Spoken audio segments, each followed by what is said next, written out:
Chapitre 39. RES. Génal France a donné son accord avec Laval de Lausanne à un projet de rachat des confiseries strasbourgeoises par les salariés. Le montage a été fait par Anne et Georges avec l'aide du cabinet Ansel et Wagner. La compagnie internationale de banque qui fournit une partie du financement a délégué un de ses cadres, M. Pagès, pour participer aux dernières discussions. Tous les trois prennent maintenant un verre dans une brasserie du centre-ville. Eh bien, messieurs, nous n'avons pas perdu notre journée. Il nous reste à convaincre tous les intéressés que c'est une meilleure solution pour eux que le rachat par un concurrent, comme l'avait laissé entendre l'état-major du groupe. Cela exigera pas mal d'explications. Rassurez-vous, nous avons, Anne et moi, déjà passé un certain temps à expliquer les grandes lignes de notre plan. Les cadres n'ont pas eu besoin d'être persuadés. Je dirais que la plupart des gens comprennent pourquoi Génal veut se dégager, même si bien peu approuvent sa décision. À vrai dire, ce qu'ils redoutaient le plus, c'était une prise de contrôle par une firme anglo-américaine, qui aurait abouti à une restructuration massive et à de sérieuses réductions d'emplois. Et la mise au frigidaire du programme de diversification qui a l'air de les motiver fortement. Ils vont enfin retrouver la fierté de leurs produits. Le mécanisme d'un RES n'est pas facile à saisir pour le commun des mortels, ni le rôle du holding que vous proposez de créer, la compagnie financière des confiseries strasbourgeoises. Je ne suis pas sûr en effet que beaucoup aient compris nos discours sur l'effet de levier. Les employés les plus âgés s'inquiètent à l'idée de s'endetter pour un droit de propriété sur la compagnie, si petit soit-il. Pourtant, beaucoup d'entre eux savent ce qu'est un prêt garanti.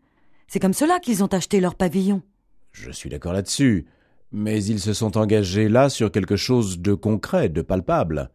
Ici, nous leur proposons du papier. J'en ai même entendu murmurer que c'était du vent. Georges, ne commence pas à me saper le moral après m'avoir tant aidé.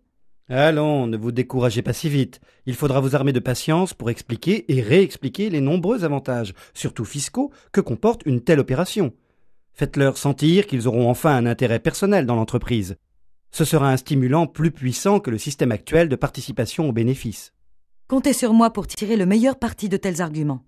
Il faut toutefois être très sincère et leur dire clairement que les entreprises ou les individus qui réussissent sont précisément ceux qui ont été disposés à prendre des risques quand planaient les menaces.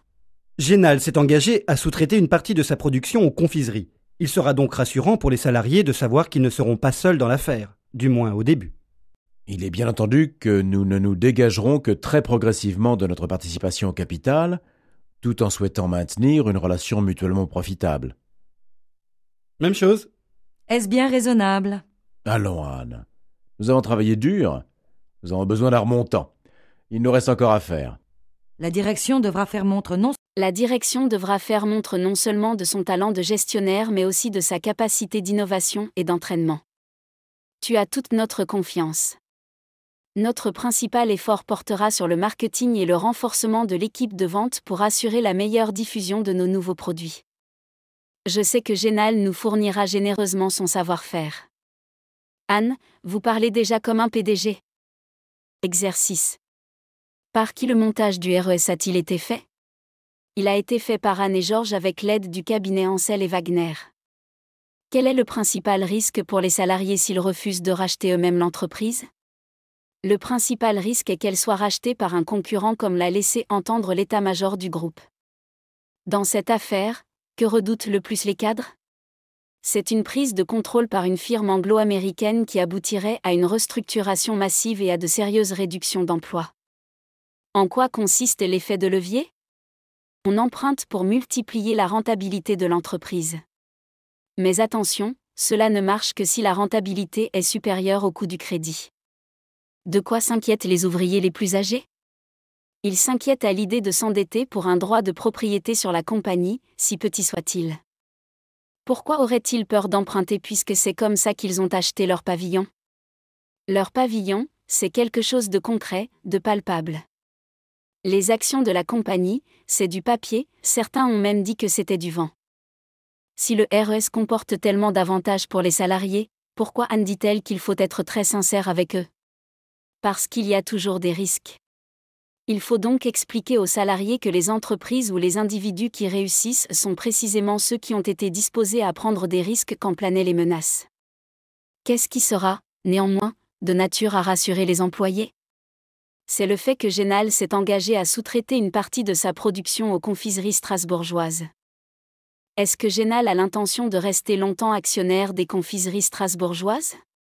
Non. Georges annonce très clairement que Génal se dégagera progressivement de sa participation au capital tout en maintenant avec la société une relation mutuellement profitable.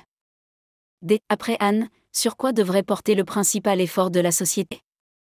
Il devra porter sur le marketing et le renforcement de l'équipe de vente pour assurer la meilleure diffusion des nouveaux produits.